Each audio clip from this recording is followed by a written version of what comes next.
નમસ્કાર વિદ્યાર્થી મિત્રો, સંઘાત એટલે કે કોલિઝનના લેક્ચર નંબર 2માં બધા જનું ફરીથી સ્વાગત છે. તો લાસ્ટ લેક્ચરમાં આપણે સિમ્પલ બેઝિક ફંડામેન્ટ્સની થોડીક વાત કરેલી. સંઘાતના પ્રકાર કયા કયા હોય છે, દરેક સંઘાતના પ્રકાર કયા આધારે પડે છે.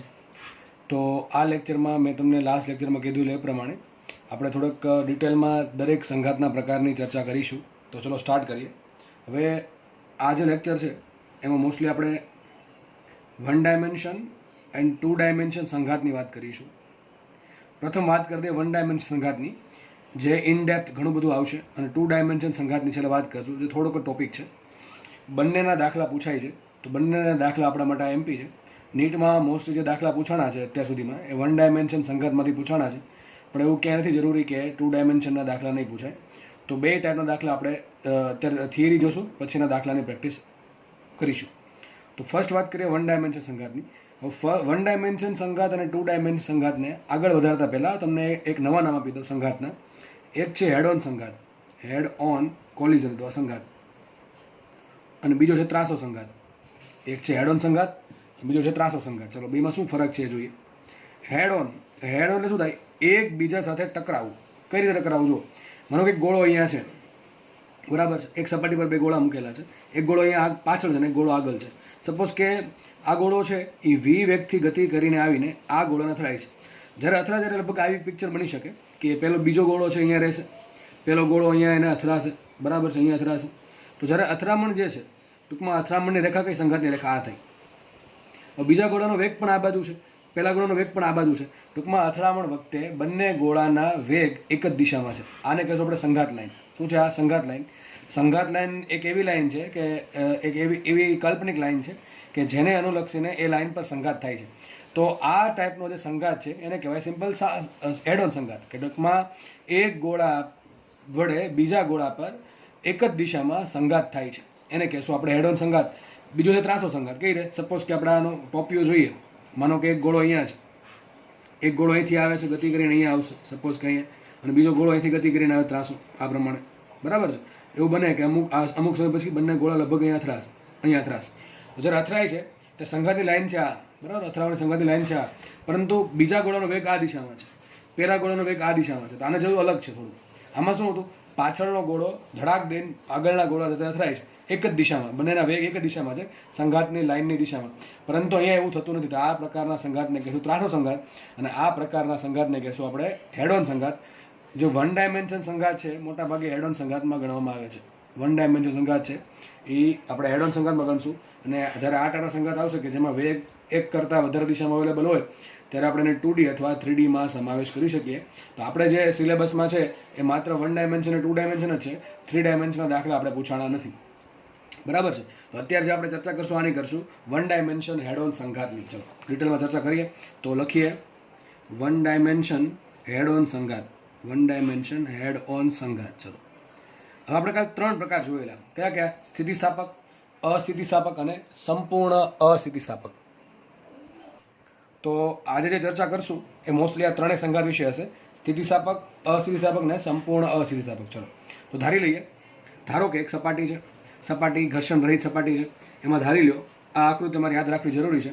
ધારો કે એક ગોળો છે, એનું દળ છે m1, એનો વેગ છે v1, અને 1 ડાયમેન્શન સંઘાતની વાત છે એટલે આપણે આમાં દિશા નહીં લખીએ તો પણ ચાલશે, કારણ કે દિશા કઈ? ધારો કે આ ધન x છે, ધન x અને ઋણ x, આ બેની દિશામાં સંઘાત થાય છે. ટૂંકમાં જે વેગ છે એ કાં તો ધન xમાં હોય કાં તો ઋણ xમાં હોય. ટૂંકમાં એ પાકું છે કે x દિશામાં છે, બરાબર છે. તો તમે વેગ પર સદિશ ના કરો તો પણ ચાલે. તો સપોઝ કે એક ગોળો છે, એનું દળ છે m1, વેગ છે v1, અને એક બીજો ગોળો આગળ મૂકેલો છે, ધારો કે એનું દળ છે m2. હવે બંને ગોળાના દળ સરખા હોઈ શકે નહીં, બરાબર, એવું ધારેલું છે. ધારો કે આ હલકો ગોળો છે કે આ ભારે છે કે કહી શકાય નહીં, કારણ કે આપણને m1 અને m2 વિશે કંઈ રિલેશન આપેલો નથી. ધારો કે બીજો જે ગોળો છે m2 દળનો, એનો વેગ છે v2, ને એ પણ એ જ દિશામાં ગતિ કરે છે, અથવા સ્થિર પણ હોઈ શકે, ગતિ પણ કરી શકે. એ આપણે નવા જે કેસ છે આપણે દાખલામાં જોશું. ચલો ધારો કે સંઘાત થઈ ગયો બે વચ્ચે. હવે તમને થોડુંક ડિટેલમાં સમજાવવાનું ટ્રાય કરું. બહુ વધારે આપણે ડિટેલમાં નહીં જઈએ, પણ થોડીક તમને ઉપર છેલ્લે માહિતી આપી દઉં તો આવું થશે. જ્યારે આ ગોળો બીજા ગોળાના સંપર્કમાં આવશે, માનો કે આ ગોળો સંપૂર્ણ ગોળ છે, સંપૂર્ણ ગોળ છે, ધારો કે સંપૂર્ણ ગોળ છે m1, અને બીજો ગોળો પણ સંપૂર્ણ ગોળ જ છે, સંપૂર્ણ ગોળ છે, એ સંઘાત થયો નથી, જસ્ટ બે એકબીજાને ટચ કર્યા. હવે થશે એવું કે આ ગોળો છે એ આ ગોળાના કોન્ટેક્ટમાં આવ્યો ડાયરેક્ટલી, એટલે સડનલી આને વેગમાન આપી દેશે એવું થાય નહીં, અમુક સમય લાગશે. કેવો સમય લાગશે? એમાં શું થશે? આ પ્રોસેસ થશે. અહીંથી આગળ શું થશે, બંનેનું ડિફોર્મેશન થશે. ડિફોર્મેશનને ગુજરાતીમાં કહેવાય વિરૂપણ અથવા વિકૃતિ ઉત્પન્ન થશે બંનેમાં. તો બને કે ધારો કે આ ગોળો સંકોચાય છે ને ટૂંકમાં બંને ગોળાનું સંકોચન થઈને કદાચ આવું બને. સપોઝ કે આવું બની ગયું. આ ખાલી એક્સ્ટ્રા નોલેજ છે, એનું કોઈ જરૂર નથી તમારે, બરાબર છે, સિમ્પલ આપું છું. ધારો કે આવું થઈ ગયું, બંને પહેલાં ગોળાકાર સપાટી હતી કોન્ટેક્ટમાં આવી ત્યારે, અને સપોઝ ધારો કે હવે થોડું કાંઈ ફ્લેટ સરફેસ થઈ ગઈ છે, તો આ થઈ ગયું વિરૂપણ. તો અમુક સમય સુધી વિરૂપણ થશે અથવા ડિફોર્મેશન થશે. ધારો કે સમયને કીધું ટીડી, શું કીધું, ટીડી સમય. તો જ્યારે એકબીજાને ટચ થયા ત્યાંથી એક્ઝેક્ટલી મેક્સિમમ અમુક લિમિટ સુધી, એવું નહીં કે આ પછી આ ગોળો છે આખો અંદર સમાઈ ગયો, થતું નથી, કારણ કે બંને ગોળા રિજિડ છે એવું માનશું. થોડાક રિજિડ છે પણ છતાં પણ એમાં થોડુંક ડિફોર્મેશન થાય છે એવું ધારીએ, કારણ કે રિજિડ બોડીમાં ડિફોર્મેશન થાય નહીં, પણ પ્રેક્ટિકલમાં રિજિડ બોડી જોવા મળતી નથી. તો થોડુંક એનું ડિફોર્મેશન થશે. ડિફોર્મેશન થયા પછી કેવું થશે કે શરૂઆતમાં બે ગોળા છે ને એકબીજાના કોન્ટેક્ટમાં આવશે, પછી ધીમે ધીમે એકબીજાને ડિફોર્મ કરશે. ડિફોર્મ એટલે કે વિકૃતિ ઉત્પન્ન કરશે અથવા વિરૂપણ ઉત્પન્ન કરશે. પછી થશે એવું, અમુક સમય બાદ શું કરશે, બંને ગોળા ધીમે ધીમે છૂટા પડવાનો ટ્રાય કરશે. છૂટા પડશે, એ જે છૂટા પડવાની જે પ્રોસેસ છે એને કહેવાય રેસ્ટિટ્યુશન. શું કહેવાય, રેસ્ટિટ્યુશન. બરાબર છે, રેસ્ટિટ્યુશન ગુજરાતીમાં આપણને રેસ્ટિટ્યુશન જ કહેવાય છે, અથવા અલગ પડવાની ઘટના.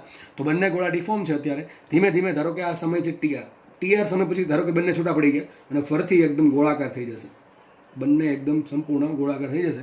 આપણે એવું માનીએ છીએ, પ્રેક્ટિકલમાં કદાચ એવું પણ બને કે બંને ગોળા સંપૂર્ણ ગોળાકાર ના પણ રહે, કારણ કે આ પણ પોતાનું થોડુંક દળ ગુમાવશે, આ પણ પોતાનું દળ ગુમાવે વિરૂપણના કારણે, બરાબર, એવું બની શકે. તો આપણે ધારશું કે પહેલાં બંને ગોળા સંપૂર્ણ ગોળાકાર છે, અથડામણ થઈ, તો જે સમયે અથડામણ થાય છે ત્યાંથી એનું મેક્સિમમ ડિફોર્મેશન થાય એ સમય છે ટીડી, અને ત્યારબાદ શું કરશે, ધીમે ધીમે અહીં શું થાય, બે ગોળા દૂર હતા, અહીંયા સુધી એ મેક્સિમમ નજીક આવવાનું ટ્રાય કરશે. મેક્સિમમ નજીક આવ્યા પછી શું કરશે, ધીમે ધીમે અલગ પડવાનું ટ્રાય કરશે. જો મેક્સિમમ નજીક આવશે એમ એનું ડિફોર્મેશન વધતું જશે, વિરૂપણ વધતું જશે, અને જેમ જેમ એકદમ મેક્સિમમ લેવલ પર આવી જશે પછી શું કરશે, બંને છૂટા પડવાનું ટ્રાય કરશે. છૂટા પડવાની ઘટનાને કહેવાય રેસ્ટિટ્યુશન. તો એક સમય એવો આવશે કે બંને સંપૂર્ણ છૂટા પડી ગયા અથવા બંને છૂટા પડવાની અણી પર હોય, અને ત્યારે આપણે એવું માનશું કે જેટલું પહેલાં જેવો શેપ ગોળાકાર હતો એવો રેસ્ટિટ્યુશનના સમય બાદ એટલો બંનેનો સેમ શેપ આવી જાય છે. તો ઘટના આ જે ઘટના છે આટલી ઘટના, આ જે ઘટના છે આટલી, એ આ બે લાઇનની વચ્ચે દોરેલી છે, બરાબર. આપણે એનું કોઈ કામ નથી, આપણે જે દાખલો ગણશું અહીંથી ગણશું હવે, બરાબર. તો દરેક વખતે આપણે આ ડિસ્કસ કરશું નહીં કે બે ગોળા છે એમાં પાછલો ગોળો ધારો કે આનો એક કન્ડિશન છે લેવન રહી ગઈ કે V1 is greater than V2, બરાબર છે, કે પાછલા ગોળાનો વેગ પાછળનો જે ગોળો છે એનો વેગ આગળના ગોળા કરતાં વધારે છે. એ તો મહત્વની કન્ડિશન છે. કેમ, પાછળનો ગોળો જો ધીમો હશે અને આગળનો ગોળો જો ઝડપી છે તો સંઘાત થવાનો પ્રશ્ન નથી ઉઠકતો. તો એટલા માટે આ જરૂરી કન્ડિશન છે કે પાછળનો ગોળો છે એ ફટાફટ આગળના ગોળા કરતાં વધારે વેગથી ગતિ કરીને બીજા ગોળા આગળના તરફ આવે છે, બરાબર છે. તો વચ્ચે જ્યારે સંઘાત થશે ત્યારે આ બધું ધીમે ધીમે થશે. આ બધી જે પ્રોસેસ છે micro level process, micro process, બરાબર છે, જે આપણને નરી આંખે દેખાશે નહીં, કારણ કે અને બહુ સૂક્ષ્મ સમય માટે છે, બરાબર છે, ફ્રેક્શન ઓફ સેકન્ડ માટે હશે, ખૂબ ઓછા સમય માટે આ બધું થઈ જશે, બરાબર. હવે જ્યારે છૂટા પડશે ત્યારે કેવું થશે, ધારો કે આ ગોળો હતો M1 દળનો, જો દળ કંઈ ઘટતું નથી આપણે માની લીધું અહીંયા, બરાબર છે, આ ગોળો M1 દળનો છે અને આગળનો ગોળો ધારો કે M2 દળનો છે.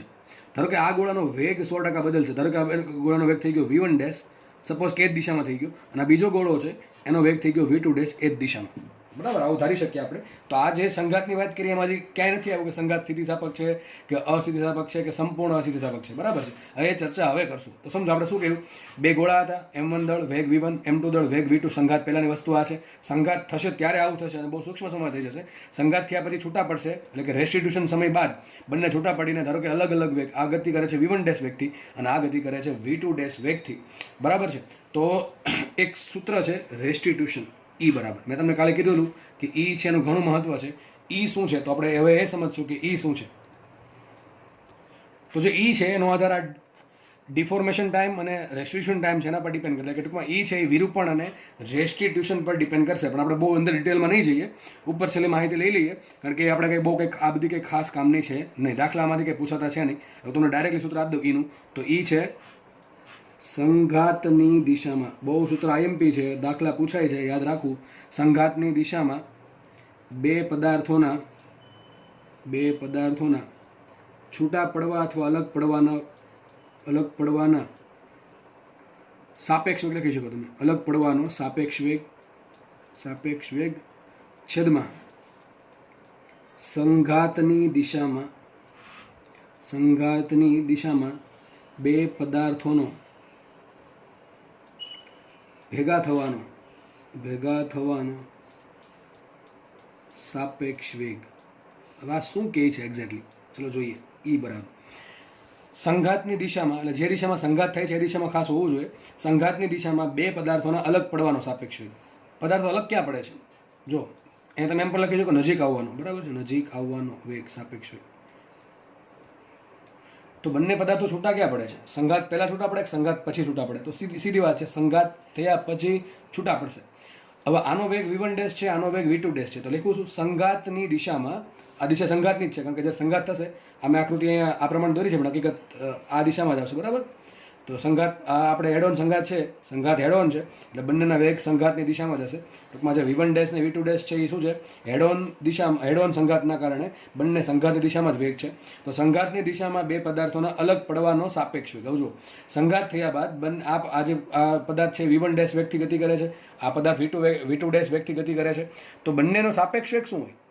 v1 dash minus v2 dash અથવા v2 dash minus v1 dash. ફરીથી બોલું છું, સંઘાત બાદ, અથવા તમે આમ પણ લખી શકો સંઘાત બાદ બે પદાર્થનો સાપેક્ષ વેગ છેદમાં સંઘાત પહેલા પદાર્થનો સાપેક્ષ વેગ. તમારી બુકમાં લખી નાખું ઈ બરાબર. આનો ડાયરેક્ટ મિનિંગ એમ પણ થાય કે સંઘાત બાદ બે પદાર્થોનો, પણ આ શબ્દ જરૂરી છે, સંઘાતની દિશામાં, બરાબર છે. તો સંઘાતની દિશામાં બે પદાર્થોનો સંઘાત બાદનો સાપેક્ષ વેગ છેદમાં સંઘાતની દિશામાં બે પદાર્થોનો સંઘાત પહેલાનો સાપેક્ષ વેગ, બરાબર. તો આનો સંઘાત થયા બાદ શું વેગ છે? આનો વેગ છે v2 ડેશ, આનો વેગ છે v1 ડેશ. તો બેનો સાપેક્ષ વેગ શું આવશે? v1 dash minus v2 dash અથવા v2 dash minus v1 dash. તમારે જે મોટું હોય એ લખવાનું. લખું છું ઈ બરાબર માનાંકમાં v2 dash minus v1 dash છેદમાં શું આવશે? સંઘાત થયા પહેલા બેનો સાપેક્ષ વેગ. તો સંઘાત થયા પહેલા ધારો કે આ v1 છે, આ v2 છે, ખબર છે આપણને v1 મોટો છે, તો નીચે શું લખશું આપણે? માનાંકમાં v1 માઇનસ v2. તો સૂત્ર આવું બનશે. સૂત્ર તમે સિમ્પલ આમ લખી શકો, ઈ બરાબર મોસ્ટલી કેસમાં v2 dash minus v1 dash છેદમાં v1 minus v2. Most IMP સૂત્ર ભાઈ, બહુ આઈએમપી સૂત્ર છે. ફરીથી કહી દઉં, ઈ બરાબર શું આવશે? v2 dash minus v1 dash છેદમાં v1 minus v2. v2 dash શું છે? બીજા પદાર્થનો સંઘાત બાદનો વેગ. v1 ડેશ પહેલા પદાર્થનો સંઘાત બાદનો વેગ. v1 છે પહેલા પદાર્થનો સંઘાત પહેલાનો વેગ, અને v2 છે બીજા પદાર્થનો સંઘાત પહેલાનો વેગ. અને બંનેનો ભાગાકાર શું આપશે તમને? ઈ. તો ઈનો કોઈ એકમ વધશે નહીં, કારણ કે બંને વેગના ભાગાકાર જ છે. તો ઉપરનો જે અંશ છે, અંશ શું બતાવે છે? સંઘાત બાદ સાપેક્ષ વેગ, અને છેદ બતાવે છે સંઘાત પહેલાનો સાપેક્ષ વેગ. તો આપણે શું મેળવ્યું અત્યાર સુધીમાં? સૂત્ર મળ્યું મને ઈ બરાબર યાદ રાખજો v2 dash minus v1 dash છેદમાં v1 માઇનસ v2. તો સૂત્ર આવી ગયું, બહુ યાદ રાખવું. અને આ સૂત્ર વાપરવું મોસ્ટલી 1D કેસમાં. ક્યારે વાપરવું? 1 ડાયમેન્શન કેસમાં વાપરવાનું, બરાબર છે. હવે વાત કરીએ 4 પ્રશ્નનો આન્સર લાવવાનો છે તમારે. પહેલો પ્રશ્ન ઈ કેટલા હોય? ચલો આપણે એનો આન્સર લાવી દીધો છે, બરાબર. પહેલો ક્વેશ્ચનનો આન્સર લાવી દીધો. બીજો ક્વેશ્ચન છે v1 ડેશ કેટલા, ત્રીજો ક્વેશ્ચન છે v2 ડેશ કેટલા, અને ચોથો ક્વેશ્ચન છે બંને અથડાય છે તો એની ગતિ ઉર્જામાં કેટલો ફેરફાર થાય છે. આ 4 પ્રશ્નોનો આપણે આન્સર લાવવાનો છે લેક્ચરમાં. એમાં આપણે એકનો આન્સર લાવી દીધો, ઈ બરાબર શું છે, બરાબર. સૂત્ર બહુ આઈએમપી છે, હજી કહું છું, બહુ યાદ રાખવું ભાઈ. એમાં કાંઈ દાખલા હોતા નથી. તમને 4 વસ્તુ આપી દેશે ને ઈ પૂછશે, અથવા તમને 3 વસ્તુ આપી દેશે, ચોથી વસ્તુ આપણે શોધી નાખશું, એના પરથી ઈ પૂછશું, ઈ શોધી નાખશું. એ પણ તમને દાખલા ગણાવીશ. તો 4માંથી એક પ્રશ્ન મળી ગયો, કી શું છે. નેક્સ્ટ વાત કરીએ v1 ડેશ ને v2 ડેશ. v1 ડેશ શું છે? સંઘાત પછી પહેલો પદાર્થ કેટલા વેગથી ગતિ કરે છે. v2 ડેશ શું છે? સંઘાત પછી બીજો પદાર્થ કેટલા વેગથી ગતિ કરે છે. અને ડેલ્ટા કે શું છે? ડેલ્ટા કે એ બતાવે કે સંઘાત બાદ અને સંઘાત પહેલા પદાર્થોની ગતિ ઉર્જામાં કેટલો ફેરફાર થાય છે, બરાબર. તંત્રની કુલ ગતિ ઉર્જામાં કેટલો ફેરફાર થાય છે. હવે વિચારો, આપણે અહીંયા હતા. જો સંઘાતના આપણે 3 પ્રકાર પાડશું: સ્થિતિસ્થાપક, અસ્થિતિસ્થાપક ને સંપૂર્ણ અસ્થિતિસ્થાપક. ચલો જોઈએ ત્રણેયને ફેરફાર ક્યાંથી પડે. જો અહીંથી પડે છે. બંને પદાર્થ એકબીજા સાથે અથડાશે. અથડાય એટલે એવું બને કે થોડુંક ઘર્ષણ ઉત્પન્ન થાય, થોડીક હીટ ઉત્પન્ન થાય બંને વચ્ચે, બરાબર છે. અથવા બંને ડિફોર્મ થાય છે. તો ડિફોર્મ મોટો આમને તો થશે નહીં. બે પદાર્થોનું વિરૂપણ થાય, બંને પદાર્થો પોતાનો શેપ બદલે, બે પદાર્થોમાં વિકૃતિ ઉત્પન્ન થાય છે. તો વિકૃતિ મફતમાં તો ઉત્પન્ન થતી, એ ક્યાંથી ઉત્પન્ન થાય છે? એ ઉત્પન્ન થાય છે આ બે પદાર્થોની ગતિ ઉર્જાના ભોગે. આ બે પદાર્થોની ગતિ ઉર્જા ઘટશે. પ્રેક્ટિકલમાં 100% આવું થાય જ. આપણે જે વાત કરશું સ્થિતિસ્થાપક સંઘાતની, એ એક્ઝેક્ટલી પ્રેક્ટિકલ કિસ્સો નથી, પણ જે અસ્થિતિસ્થાપક સંઘાત છે પ્રેક્ટિકલ કિસ્સો છે. તો પ્રેક્ટિકલમાં હકીકત શું થશે? આ બે પદાર્થોની ગતિ ઉર્જા છે કે નહીં, આની ગતિ ઉર્જા કેટલી? Half m1v1 square. આની ગતિ ઉર્જા કેટલી? Half m2v2 square. જ્યારે સંઘાત થઈ જશે, જ્યારે સંઘાત થશે ત્યારે શું થશે? બંને પદાર્થો એકબીજાનું ડિફોર્મ કરશે, એકબીજાને શું કહેવાય, તોડવાની ટ્રાય કરશે અથવા વિકૃતિ ઉત્પન્ન કરવાની ટ્રાય કરશે. એ ડિફોર્મેશનમાં બે પદાર્થ પોતાની ગતિ ઉર્જા ગુમાવે છે. આની ગતિ ઉર્જા જેટલી હતી એટલી થોડી ઘટી જશે, આની ગતિ ઉર્જા પણ થોડી ઘટશે. એ ક્યાં જશે? વચ્ચે જે હીટ ઉત્પન્ન થાય કે ડિફોર્મેશન થયું કે જે ઘર્ષણ ઉત્પન્ન થયું એમાં થોડીક વપરાઈ જશે. તો બને એવું કે સંઘાત પહેલા બેની કુલ જેટલી ગતિ ઉર્જા હતી, જો કુલ ઉર્જાની વાત નથી કરતો, હું ગતિ ઉર્જાની વાત કરું છું. કાલે ચર્ચા કરેલી, કુલ ઉર્જા હંમેશા અચલ રહે, વેગમાન સંરક્ષણ થાય, ઉર્જા સંરક્ષણ થાય. હું જે સમજાવું છું એ વેગમાન સંરક્ષણ નથી, ઉર્જા સંરક્ષણ નથી, હું અત્યારે ગતિ ઉર્જા સમજાવું છું કે બે પદાર્થની કુલ ગતિ ઉર્જા કેટલી, તો કે બે half m1v1 plus half m2v2, બેનો સરવાળો કરો તમને શું મળે? સંઘાત પહેલાની ગતિ ઉર્જા. જ્યારે સંઘાત થઈ રહ્યો છે ત્યારે જે કુલ ગતિ ઉર્જા છે એમાંથી થોડોક ભાગ અહીંયા ડિફોર્મેશનમાં અને રેસ્ટિટ્યુશનમાં વપરાઈ જશે. તો જ્યારે ગોળા છૂટા પડશે, જ્યારે ગોળા એકબીજાથી છૂટા પડશે ત્યારે એમની પાસે શરૂઆતમાં જેટલી ગતિ ઉર્જા હતી એટલી ગતિ ઉર્જા અહીંયા નહીં હોય. સમજ પડે કે નહીં પડતી? હું શું કહું છું? શરૂઆતમાં બંને પાસે જેટલી ગતિ ઉર્જા હતી એટલી ગતિ ઉર્જા એ નહીં હોય. તો આ પ્રકારનો જે સંઘાત છે એને કહેવાય અસ્થિતિસ્થાપક સંઘાત અથવા સંપૂર્ણ અસ્થિતિસ્થાપક સંઘાત. અથવા તમે એમ કહી શકો કે જો ગતિ ઉર્જા તંત્રની સંઘાત પહેલાની ગતિ ઉર્જા અને સંઘાત બાદની ગતિ ઉર્જા સરખી ના હોય તો સંઘાત સ્થિતિસ્થાપક નથી. એક પાકું. શું કીધું મેં? સંઘાત પહેલાની કુલ ગતિ ઉર્જા તંત્રની અને સંઘાત બાદની કુલ ગતિ ઉર્જા. ભાઈ શબ્દ પર ફોકસ કરજો, હું ઉર્જાની વાત નથી કરતો, કુલ ગતિ ઉર્જાની વાત કરું છું. તો સંઘાત પહેલાની કુલ ગતિ ઉર્જા અને સંઘાત બાદની કુલ ગતિ ઉર્જા જો અચળ ના હોય તો એ સંઘાત સ્થિતિસ્થાપક નથી. હવે સ્થિતિસ્થાપક સંઘાતમાં શું થાય? ચલો જોઈએ. બે ગોળા એકબીજાની નજીક આવે છે, ટૂંકમાં પાછલો ગોળો છે એ આગળના ગોળા સાથે અથડાશે તો બેની પહેલા પ્રારંભિક ગતિ ઉર્જા હશે, કેટલી હશે? Half m1v1 plus half m2v2, એ કુલ ઉર્જા થઈ ગઈ.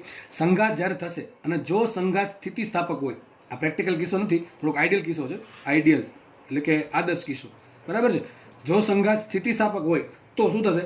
બંને ગોળા એકબીજા નજીક આવશે, ડિફોર્મેશન થશે અને પછી ધીમે ધીમે છૂટા પડશે, એટલે કે રેસ્ટિટ્યુશન થશે. અને આ દરમિયાન કોઈ પણ પ્રકારની ગતિ ઉર્જાનું વ્યય થશે નહીં. તો આ જે કિસ્સો જે છે અહીંયા જે વચ્ચેનો ભાગ જે દર્શાવ્યો નથી, આપણે દર્શાવશું પણ નહીં ભવિષ્યમાં, પણ આ જે વચ્ચે જે ઘટના થાય છે ડિફોર્મેશનની રેસ્ટિટ્યુશનની, એ દરમિયાન કોઈ પણ પ્રકારની ગતિ ઉર્જા જો સિસ્ટમ ગુમાવતું ના હોય તો થશે શું? પહેલા ગતિ ઉર્જા કુલ કેટલી હતી? Half m1v1 plus half m2v2. પછી જેવા ભટકાશે એટલે ધીમે ધીમે આવું થશે. આ પ્રોસેસ થયા પછી રેસ્ટિટ્યુશનના કારણે બંને છૂટા પડશે અને આ જે ઘટના બની, આ જે પ્રોસેસ થઈ માઇક્રો પ્રોસેસ, એમાં કોઈ પણ પ્રકારની ગતિ ઉર્જા ગુમાવશે નહીં. તો સંઘાત બાદ પણ ગતિ ઉર્જા કેટલી હશે? કુલ ગતિ ઉર્જા જેટલી પહેલા હતી એટલી જ અહીંયા હશે. આગળનો જે કિસ્સો હતો એમાં શું હતું? ધારો કે અહીંયા માનો કે આગળ જે કિસ્સો હતો એમાં શરૂઆતમાં અથડામણ પહેલા 100 જૂલની ગતિ ઉર્જા છે. કેટલી છે? 100 જૂલની ગતિ ઉર્જા. ધારો કે આ પ્રોસેસમાં 10 જૂલની ગતિ ઉર્જા વપરાઈ ગઈ તો કેટલી વધશે છે? 90 જૂલની ગતિ ઉર્જા વધશે. આ પ્રકારનો જે સંઘાત છે એ સ્થિતિસ્થાપક હોય નહીં. એના બે પ્રકાર છે, કાં તો એ અસ્થિતિસ્થાપક હોય કાં તો એ સંપૂર્ણ અસ્થિતિસ્થાપક હોય. પરંતુ જો આ સંઘાતને મારે સ્થિતિસ્થાપક કરવો છે તો થશે એવું, ધારો કે સંઘાત પહેલા બે પાસે 100 જૂલની ગતિ ઉર્જા છે. કેટલી છે? 100 જૂલની ગતિ ઉર્જા છે. તો અહીંયા 0 જૂલ ખર્ચાશે. આ જે ઘટના થઈ છે ડિફોર્મેશનની રેસ્ટિટ્યુશનની, એમાં 0 જૂલ ઉર્જાનો વ્યય પામશે, ગતિ ઉર્જાનો 0 જૂલ જેટલી ગતિ ઉર્જાનો વ્યય પામશે. તો સંઘાત બાદ પણ એમની પાસે 100 જૂલની ગતિ ઉર્જા વધશે. તો તમને હવે ધીમે ધીમે ખ્યાલ આવી ગયો છે કે સ્થિતિસ્થાપક સંઘાત અને અસ્થિતિસ્થાપક સંઘાતમાં મેઇન ડિફરન્સ ક્યાં છે? મેઇન ડિફરન્સ અહીંયા છે કે ભાઈ સ્થિતિસ્થાપક સંઘાત હોય તો સંઘાત પહેલાની કુલ ગતિ ઉર્જા અને સંઘાત બાદની કુલ ગતિ ઉર્જા તંત્રની સરખી હોય, એટલે કે ગતિ ઉર્જાનું સંરક્ષણ થાય છે સ્થિતિસ્થાપક સંઘાતમાં. પરંતુ અસ્થિતિસ્થાપક સંઘાતમાં તંત્રની ગતિ ઉર્જા, પ્રારંભિક ગતિ ઉર્જા વધારે હશે અને અંતિમ ગતિ ઉર્જા તંત્રની કેવી હશે? ઓછી હશે. ટૂંકમાં થોડીક અહીંયા વ્યય પામી તો અહીંયા ગતિ ઉર્જાનું સંરક્ષણ નથી. તો આ પ્રકારના સંઘાતને કહેશું આપણે અસ્થિતિસ્થાપક સંઘાત. તો હવે ત્રીજો પ્રશ્નનો આન્સર. આ બધા પ્રશ્નો આપણે ચર્ચા કરવાનો જ છે, બરાબર છે. એ પહેલાં તમને જે સમજાવું છું સમજી લો. તો હવે તમને ખબર પડી ગઈ સ્થિતિસ્થાપક ને અસ્થિતિસ્થાપકમાં શું ફરક.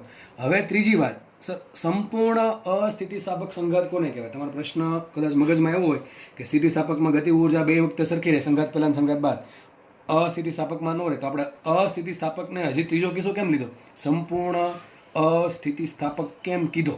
ચલો, એવું સંપૂર્ણ અસ્થિતિસ્થાપક હોય તેમાં એવું થશે, ડિફોર્મેશનના કારણે એટલી બધી હીટ ઉત્પન્ન થશે અથવા બંને પદાર્થો એકબીજાને એટલું બધું ડિફોર્મ કરશે. હું શું સમજાવું છું? ફરીથી કીધું, હું સમજાવું છું સંપૂર્ણ અસ્થિતિસ્થાપક સંઘાતમાં શું થાય. તો ચલો, જેવા બે પદાર્થ નજીક નજીક આવ્યા, બંને અથડાશે, અથડામણના કારણે બંને પદાર્થ શું કરશે?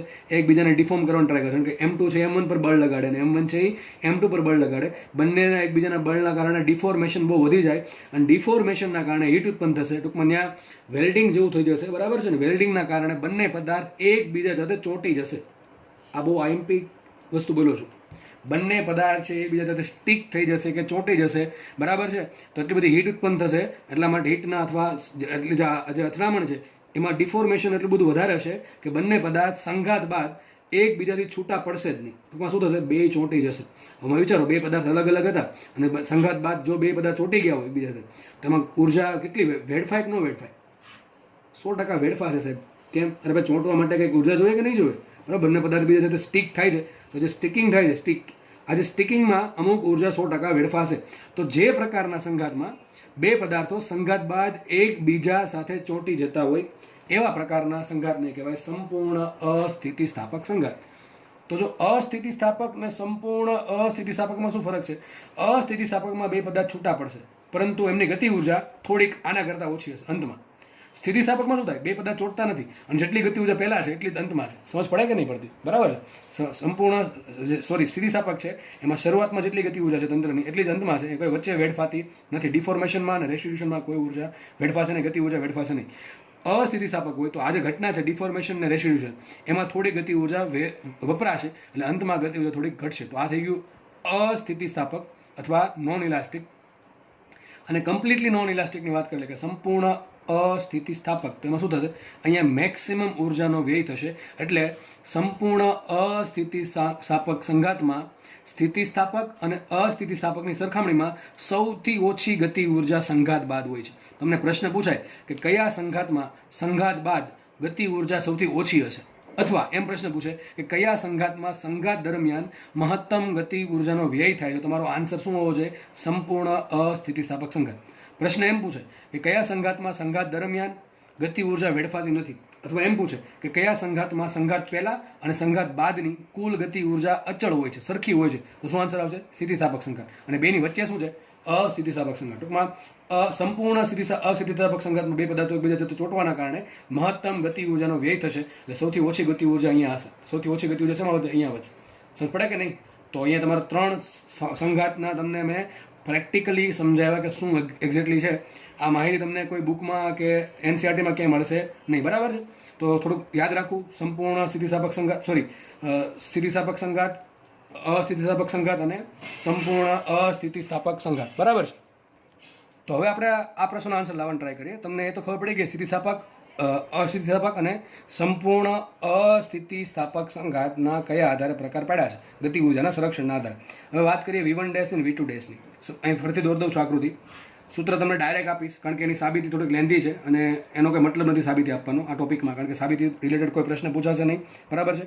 અને થોડુંક લેક્ચર બહુ લેન્ધી ખેંચાઈ જાય છે એટલા માટે સાબિતી નથી આપતો હું. તો ધારો કે આનો વેગ છે V1. સાબિતી જેને હોતી હોય મને પર્સનલ મેસેજ કરી શકે છે, હું એને સાબિતી પ્રોવાઈડ કરી શકું છું. બરાબર છે? ધારો કે ગોળો છે, એનું દળ છે M1, વેગ છે V1. બીજો ગોળો છે, એનું દળ છે M2, વેગ છે V2. ધારી લઉં છું કે V1 કરતાં V2 મોટું છે અને જે સૂત્ર આપી છે 1 ડાયમેન્શન માટે છે. શેના માટે છે? 1 ડાયમેન્શન માટે છે. ધારો કે બે ગોળાનો સંઘાત થયો. આગળ જે દોરી છે આકૃતિ એ જ દોરું છું. સંઘાત બાદ ધારો કે પહેલો ગોળો છે એનો દળ M1 છે, ધારો કે એનો વેગ થઈ ગયો V1 ડેશ, અને બીજો જે ગોળો છે એનું દળ M2 છે અને ધારો કે એનો વેગ થઈ ગયો V2 ડેશ. તો મારો ક્વેશ્ચન એ છે કે V1 ડેશ અને V2 ડેશ કેટલા હોય? અને ડાયરેક્ટલી ફોર્મ્યુલા આપું છું. સૂત્ર 5 વખત લખશો, 100% યાદ રહી જશે. અને સૂત્ર હવે જે વસ્તુ આવશે એમાંથી તમારા ભાગમાં 100% ક્વેશ્ચન આવવાના મેક્સિમમ ચાન્સ છે. તો હવેના જે 2-3 સૂત્ર લખીશ એ મોસ્ટ IMP સૂત્ર છે. બરાબર છે? ચલો આપણે આગળ વધીએ. તો અને નીટમાં તો 45માંથી એક પ્રશ્ન સંઘાતનો 100% ગણીને ચાલવું. ટૂંકમાં તમારે આ ટોપિક ભણ્યા પછી બાકીના 44 પ્રશ્નોની પ્રેક્ટિસ કરવાનું રહેશે. આ ટોપિક વ્યવસ્થિત સમજી લીધો તો આપણો એક પ્રશ્ન પાકો છે. બરાબર છે? એક ક્વેશ્ચન તો આમાંથી આવડી જ જશે. સંઘાતમાંથી દર વર્ષે ડેફિનેટલી એક ક્વેશ્ચન પૂછાણો છે અને મોસ્ટલી ઇઝી પ્રશ્ન જ હોય છે નીટમાં. બરાબર? એ પણ તમને સોલ્વ કરવામાં આવશે. તો જુઓ, મારે શોધવું છે V1 ડેશ ને V2 ડેશ. તમે ડાયરેક્ટ સૂત્ર આપું છું. V1 ડેશ આવશે, V1 ડેશ બરાબર આવશે. સૂત્ર યાદ રાખવાનું છે M1 - M2E ઇન્ટુ V1 છેદમાં M1 + M2 plus 1 + E M2 V2 છેદમાં M1 + M2.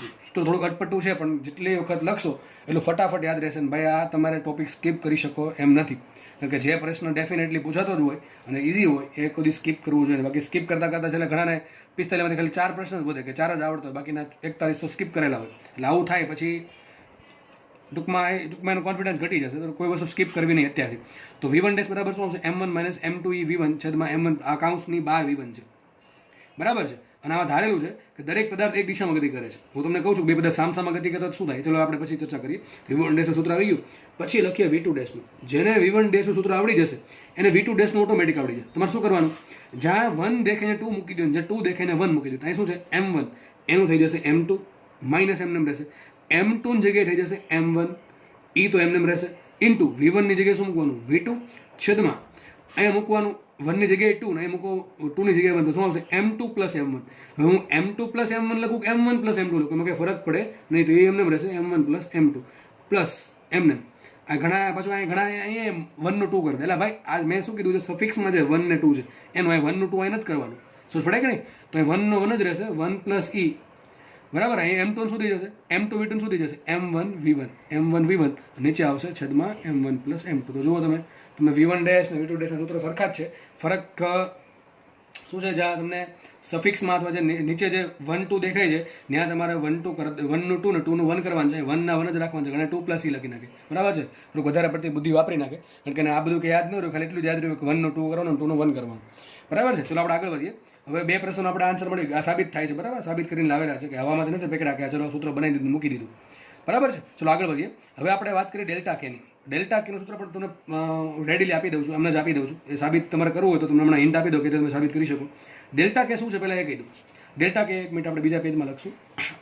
ડેલ્ટા કે બરાબર શું છે, તો કે ભાઈ છે સંઘાત પહેલાની તંત્રની કુલ ગતિ ઉર્જા માઇનસ સંઘાત બાદની તંત્રની કુલ ગતિ ઉર્જા. ટૂંકમાં શું કહેવા માંગે છે, સંઘાત ધારો કે તંત્ર પાસે 100 જૂલની ઉર્જા હોય અને સંઘાત બાદ તંત્ર પાસે 90 જૂલની ઉર્જા હોય, તો 100 માઇનસ 90 10, તો 10 જૂલ ઉર્જા ઘટી ગઈ. શું થાય, સંઘાત બાદ 10 જૂલ ઉર્જા ઘટી ગઈ. તો આ 10 જૂલ ગઈ ક્યાં, અરે ભાઈ આ પ્રોસેસમાં ગઈ. કઈ પ્રોસેસ, ડિફોર્મેશન ને રેસ્ટિટ્યુશનમાં થોડીક વપરાઈ જશે. તો ડેલ્ટા કે તમને શું આપશે, કે જે પેલું ડેલ્ટા કે શું આપશે તમને, કે જે પેલું રેસ્ટિટ્યુશન ને ડિફોર્મેશન થયું છે એમાં કેટલી ઉર્જા વ્યય પામે છે. તો સંઘાત પહેલાં કેટલી ઉર્જા હતી માઇનસ સંઘાત બાદ કેટલી ઉર્જા વધી છે, આટલી ઉર્જા પહેલાં હતી હવે કેટલી વધી છે, એ બેની બાદ બાકી તમને શું આપે, ડેલ્ટા કે આપશે. તો ડેલ્ટા કે સૂત્ર તમને ડાયરેક્ટ આપી દઉં છું. ડેલ્ટા કે બરાબર શું આવશે, ડેલ્ટા કે બરાબર આવશે આપણે સૂત્ર શું આવે, દળ ગતિ ઉર્જાનું હાફ mv સ્ક્વેર આવે ને, શું આવે હાફ mv સ્ક્વેર. સૂત્ર એવું જ છે અહીંયા, હાફ ઇન્ટુ mv સ્ક્વેરની જગ્યાએ લખવાનું છે M1 M2 છેદમાં M1 plus M2, M1 M2 છેદમાં M1 પ્લસ M2. આ પદને કહેવાય રિડ્યુસ્ડ માસ. તમે જોવાનું, તમે કોઈ પણ દળ M1 લેવાનું, પછી M2 લેવાનું. તમે ધારો કે M5 કિલો લ્યો, M2 10 કિલો લ્યો, બરાબર છે, તો એનો ગુણાકાર કરો M1 M2 છેદમાં M1 પ્લસ M2, તો 10 ગુણ્યા 5 50 ભાગ્યા 15, બરાબર આવું થશે કે નહીં થાય. તો 50 ભાગ્યા 15 કરો તો એનો આન્સર હંમેશા 5 થી ઓછો જ આવશે. ટૂંકમાં આ બેનો જે ભાગાકાર છે, ટૂંકમાં M1 M2 છેદમાં M1 પ્લસ M2, આનો જે આન્સર છે એ હંમેશા M1 અને M2 કરતાં ઓછો જ હશે. સમજ પડે કે નથી પડતી, બરાબર છે. 3 પોઈન્ટ સમથિંગ આન્સર આવે, 15 45 3 પોઈન્ટ સમથિંગ આન્સર કંઈક જે આવતો હોય, આપણે બહુ નથી પડવું એમાં, 3.33 જેવું કંઈક આવશે. તો આ જે આન્સર છે એ હંમેશા M1 અને M2 કરતાં ઓછો જ હોય, એટલા માટે કીધું ને રિડ્યુસ માસ. રિડ્યુસ એટલે ઘટવું.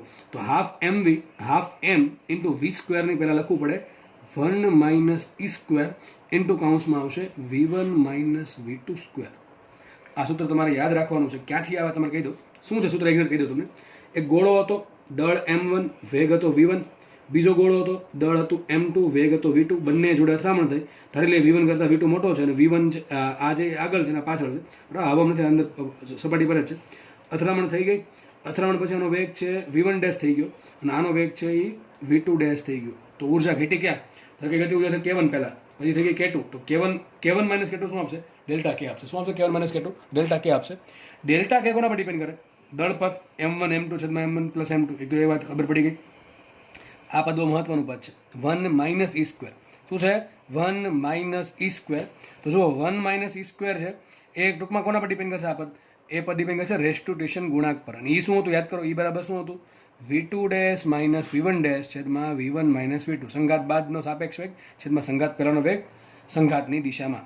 સંઘાત બાદનો સાપેક્ષ વેગ છેદમાં સંઘાત પહેલાનો સાપેક્ષ વેગ કઈ દિશામાં, સંઘાતની દિશામાં. ઇન્ટુ અહીં જો શું છે V1 માઇનસ V2 નો ઓલ સ્ક્વેર. હવે અહીંયા V2 માઇનસ V1 પણ લખી શકો કે V1 માઇનસ V2 પણ લખી કંઈ ફરક પડે નહીં. V1 શું છે? સંઘાત પહેલાનો વેગ છે. V2 શું છે? સંઘાત પહેલાનો પહેલા પદાર્થનો વેગ. V1 છે સંઘાત પહેલાનો પહેલા પદાર્થનો વેગ અને V2 છે સંઘાત પહેલાનો બીજા પદાર્થનો વેગ. તો આમાં ક્યાંય પણ V1 dash minus V2 dash આવતા નથી. તો શું તો યાદ રાખો, જો ડેલ્ટા કે છે એ ડિપેન્ડ કરશે બધી જ કોની છે? સંઘાત પહેલાની વેલ્યુ પર ડિપેન્ડ કરશે. બરાબર છે? અથવા તમે આમ પણ લખી શકો ડેલ્ટા કે બરાબર. ડેલ્ટા કે બરાબર શું લખે વિચારો. ડેલ્ટા કે શું છે? પ્રારંભિક ગતિ ઉર્જા અને અંતિમ ગતિ ઉર્જાનો ફેરફાર. બરાબર? તો પ્રારંભિક ગતિ ઉર્જા કેટલી હતી? પહેલા કેટલી ગતિ ઉર્જા હતી? Half M V1 square plus half M V2 square. આટલી ગતિ ઉર્જા પ્રારંભમાં હતી સંઘાત પહેલા. કેટલી ઉર્જા હતી? સંઘાત પહેલાની ગતિ ઉર્જા. સંઘાત પહેલાની ગતિ ઉર્જા આટલી હતી. માઇનસ શું કરવું પડે? સંઘાત બાદની કુલ ગતિ ઉર્જા. સંઘાત બાદ કેટલી ગતિ ઉર્જા છે? તો આની પાસે કેટલી ગતિ ઉર્જા છે? Half M1 V1 dash square. આની પાસે ગતિ ઉર્જા છે half M2 V2 dash square. તો અહીંયા આવશે હાફ M1 આવશે M1 M2. તો half M1 V1 dash square plus half M2 V2 dash square. બરાબર છે? આ રીતે આવશે. તો બેની બાદબાકી કરશો. આ શું છે? આ છે આજે પદ છે શું બતાવે છે? સંઘાત બાદની તંત્રની કુલ રેખીય ગતિ ઉર્જા કહી દેશો. અહીં કુલ રેખીય ગતિ ઉર્જા. બરાબર? સમજ પડે કે ના પડે? તો અથડામણ પહેલાની કુલ ગતિ ઉર્જા અને અથડામણ બાદની કુલ ગતિ ઉર્જાના તફાવતને આપણે કહેશું ડેલ્ટા કે. આ તમે મૂકશો એ કિંમત, આ half M1 V1 square plus half M2 V2 એમને રહેવા દો. હવે તમને આગળ V1 ડેશ અને V2 ડેશનું સૂત્ર આપેલું છે. ક્યાં છે? અહીંયા છે. V1 ડેશ અને V2 ડેશ સૂત્ર અહીંયા આપેલું છે. બરાબર છે? એ તમે સૂત્ર અહીં મૂકી અને ગણતરી કરશો એટલે છેલ્લે આવું સાબિત થશે તમારું. ડેલ્ટા કે બરાબર હાફ M1 M2 છેદમાં M1 plus M2 into 1 minus E square કાઉન્સમાં V1 minus V2 whole square. ગણતરી થોડીક બહુ લેન્ધી છે એટલે સાબિત કરવાનો કોઈ મતલબ નથી. છેલ્લે સાબિત કરીને થવાનું આ જ છે અને આપણે તમારે યાદ જ રાખવાનું છે કારણ કે તમે પેપરમાં કંઈ સાબિત કરવા બેસવા નથી. હા, અમુક સાબિતી યાદ રાખવી જરૂરી છે કે જે તમને દાખલા અટપટા કરીને પૂછી શકે છે. એ દાખલા તમારે ગણવું હોય તો સાબિતી તમને આવડવી જોઈએ. તો એવી સાબિતી તમને હું આપી દઉં છું. બાકી આમ તો મોસ્ટલી ધોરણ 11માં અને 12માં તમને હું 98 થી 99% બધું સાબિત કરાવી દઈશ. પણ અમુક 1-2% વસ્તુ જે છે કે જેની સાબિતી બહુ લેન્ધી હોય છે અને સાબિતીના અંતે જે નિષ્કર્ષ આવે છે તમારે ખાલી એની જ જરૂર હોય તો એ સાબિતી હું આપીશ નહીં. હા, કોઈ સ્પેશિયલ રિક્વેસ્ટ હોય તો સાબિતી હું 100% કરાવી દઉં છું એને પર્સનલી અને ગ્રુપમાં મોકલી દઈશું. બરાબર છે? બાકી આ ટાઈપની સાબિતી હું આપીશ નહીં કારણ કે એનો કોઈ મતલબ નથી. બહુ લેન્ધી સાબિતી છે અને કોઈ આગળ એનો યુઝ થતો નથી. છતાં પણ જે લોકોને સાબિતી જોતી હોય એને મેં હિન્ટ આપેલી છે કે તમે કઈ રીતે કરવાનું હોય. V1 ડેશ અને V2 ડેશના સૂત્ર મૂકવાના, એનો સ્ક્વેર કરવાનો અને M1 વડે ગુણો, M2 વડે ગુણો અને પછી જે પદ આવે એને આખું આમાંથી બાદ કરવું છે. તમારે આવું સાબિત થઈ જશે. બધું પદ અહીંયા જો V1 ડેશ V2 ડેશ છે એ કોના પર ડિપેન્ડ કરે? એ ખાલી ડિપેન્ડ કરે M1 M2 V1 V2 પર અને E પર. તો એ બધી વસ્તુ તમને છેલ્લે શેમાં મળી જશે? અહીંયા પણ M1 V1 M2 V2 અને છેલ્લે આમાંથી E આવી જશે. ટૂંકમાં બધી વસ્તુ તમને M1 M2 V1 V2 અને Eના સ્વરૂપે ડેલ્ટા કે મળી જશે. તો હવે આપણે જે સૂત્ર લખ્યા છે એ ફટાફટ સૂત્ર પાછા લખી નાખીએ. સૂત્ર કયા કયા આવી ગયા તો જુઓ. સંઘાત પહેલા ફટાફટ આ આકૃતિ યાદ રાખી દેવાનું. આનો વેગ દળ M1 છે, વેગ V1 છે. બરાબર છે? બીજો પદાર્થ છે એનું દળ M2 છે, એનો વેગ V2 છે. ધારો કે પાછળનો પદાર્થ છે એનો વેગ વધારે છે અને બંને અથડામણ થઈ. અથડામણ બાદ ધારો કે પહેલા પદાર્થનું દળ M1 જ રહ્યું અને વેગ થઈ ગયો એનો કેટલો? V1 ડેશ અને બીજો પદાર્થ છે M2 એનો વેગ થઈ ગયો V2 ડેશ. બરાબર છે? V2 dash. તો V1 ડેશ સૂત્ર શું આવશે? V1 ડેશ બરાબર આવશે ફટાફટ M1 માઇનસ EM2 V1 છેદમાં M1 plus M2 plus 1 plus E M2 V2 છેદમાં M1 પ્લસ M2. ફટાફટ જેટલી વખત વધારે લખશો એટલી વખત ફટાફટ તમે મારથી પણ ફટાફટ દેશ લખી શકો છો. બરાબર છે? V2 સૂત્ર શું આવે? જ્યાં M1 દેખાઈને M2 મૂકો, M2 દેખાઈને M1 મૂકો, V1 દેખાઈને V2 મૂકો, V2 દેખાઈને V1 મૂકો તો તમારો આન્સર શું આવશે? અહીંયા M2 minus E M1 V2 plus 1 plus E M1 V1 આખા છેદમાં લખો તો પણ ચાલે M1 પ્લસ M2 કારણ કે છેદ બેનો સરખો છે. તો સૂત્ર થઈ ગયું V2 ડેશનું. અને આપણે છેલ્લે સૂત્ર ડેલ્ટા કેનું. ડેલ્ટા કે બરાબર શું આવશે? તો અહીં સૂત્ર છે હાફ ઇન્ટુ રિડ્યુસ માસ M1 M2 છેદમાં M1 plus M2 half M into V square.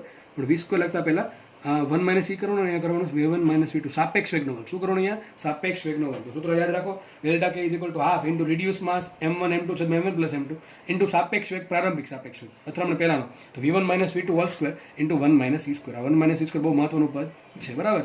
તો 3 સૂત્ર આપણે આવ્યા. હવે ઘણા અંતર થાય કે સર આ તો આપણે સંગતમાં આવું લીધું છે કે એક સપાટી છે એમાં એક પદાર્થ છે એ આમ ગતિ કરે છે અને બીજો પદાર્થ છે એ ફટાફટ વધારે વેગથી ગતિ કરીને અથડાય છે.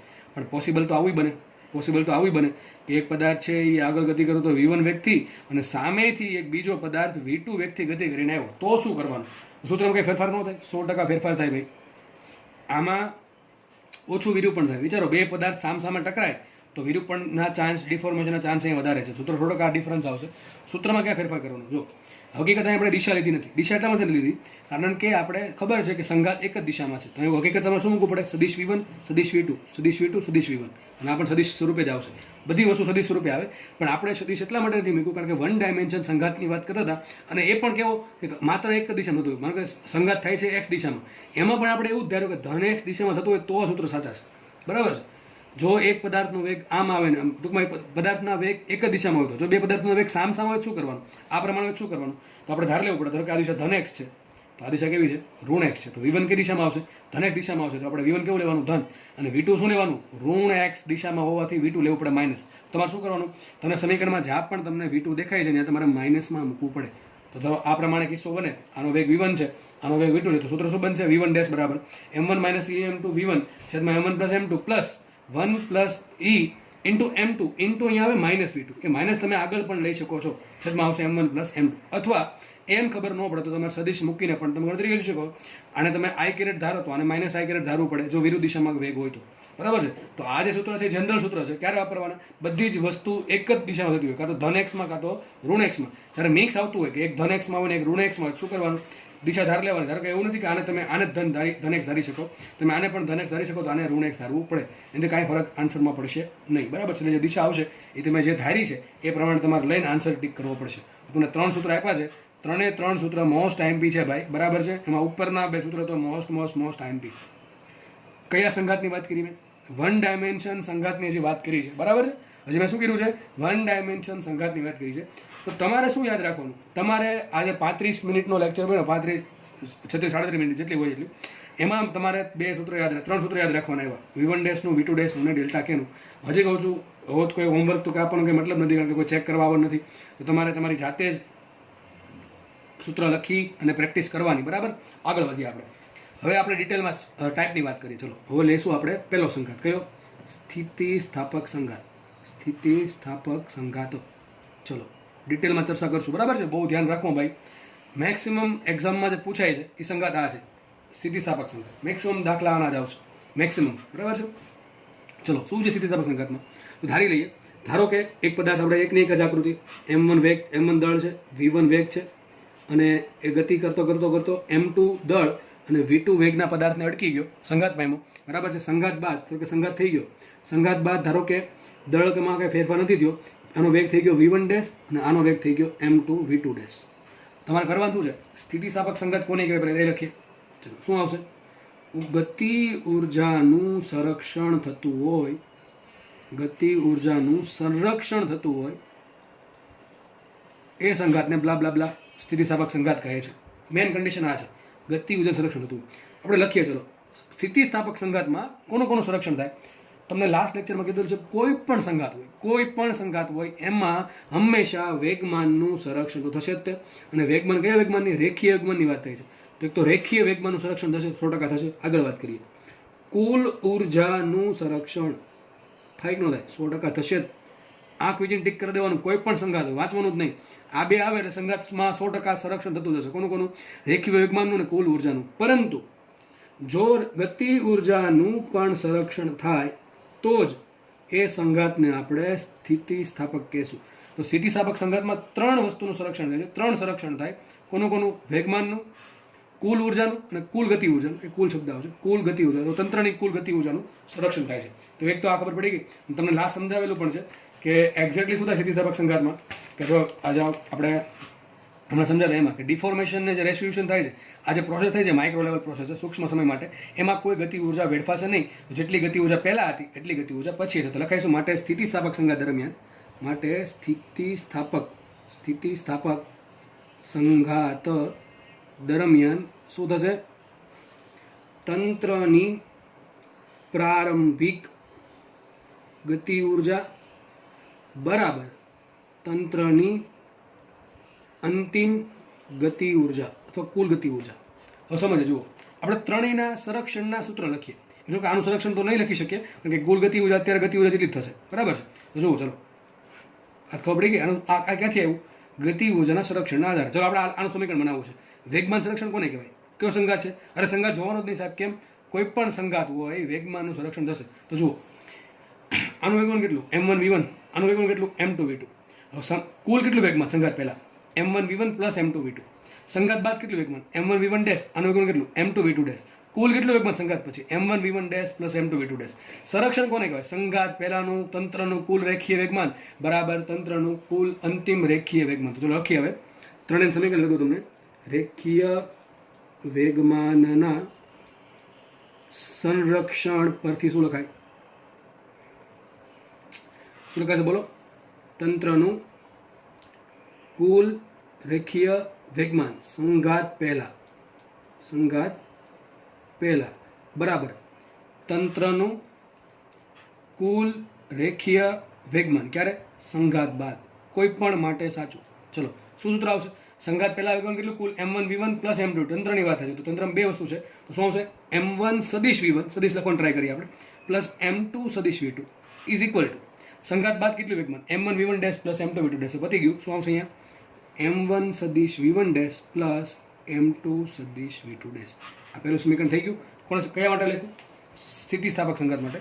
જો કે આ કોઈ પણ સંઘાત માટે સાચું છે. બીજી વાત કરીએ કઈ ઉર્જા છે? કુલ ઉર્જાનું સંરક્ષણ. જો કે આપણને ઉર્જા નથી આપેલી અથવા અહીંયા કઈ ઉર્જા ઇન્વોલ્વ થાય છે નથી કીધું આપણને, એટલે આપણે સમીકરણ તો ના બનાવી શકીએ. તમને દાખલામાં કઈ ઉર્જા કીધી હોય કે આટલી ઉર્જા સંઘાત પહેલા છે, જેટલી કુલ ઉર્જા સંઘાત પહેલા હશે એટલી જ કુલ ઉર્જા સંઘાત પછી હશે. હું તમને વર્બલી કહી દઉં છું શું લખાય આનું સમીકરણ. તો લખાશે આવું કે તંત્રની સંઘાત પહેલાની કુલ ઉર્જા બરાબર તંત્રની સંઘાત બાદની કુલ ઉર્જા. આ સેન્ટેન્સ કોઈ પણ સંઘાત માટે સાચું.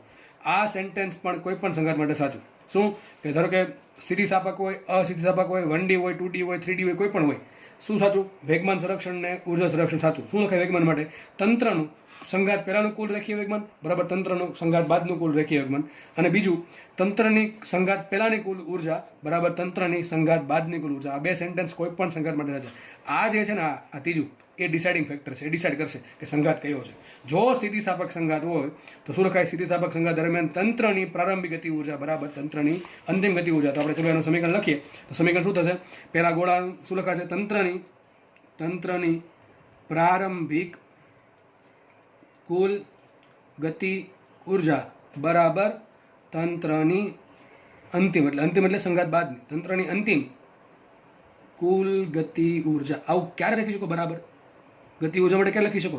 જો એ ઉર્જા ખાલી લખ્યું હોય તંત્રની પ્રારંભિક કુલ ઉર્જા તો કોઈ પણ માટે સાચું. પણ તમે ગતિ ઉર્જાની સ્પેશિયલી વાત કરો છો તો આવું ક્યારે લખાય? સ્થિતિસ્થાપક સંઘાત હોય તો જ લખાય. તો ચલો તંત્રમાં પ્રારંભિક ગતિ ઉર્જા કેટલી હતી? તો પહેલા પદાર્થ પર કેટલી ગતિ ઉર્જા છે? હાફ m1v1 સ્ક્વેર પ્લસ બીજા પાસે હાફ m2v2 સ્ક્વેર સંઘાત પહેલા.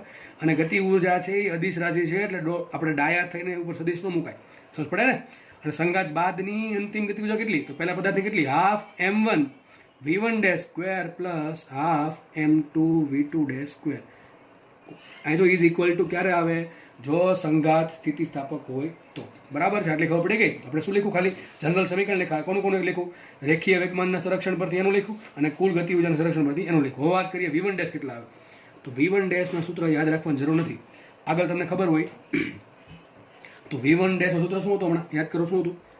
m1 minus em2 into v1 છેદમાં m1 plus m2 plus m1 plus e m2v2 છેદમાં m1 પ્લસ m2. આવું હતું.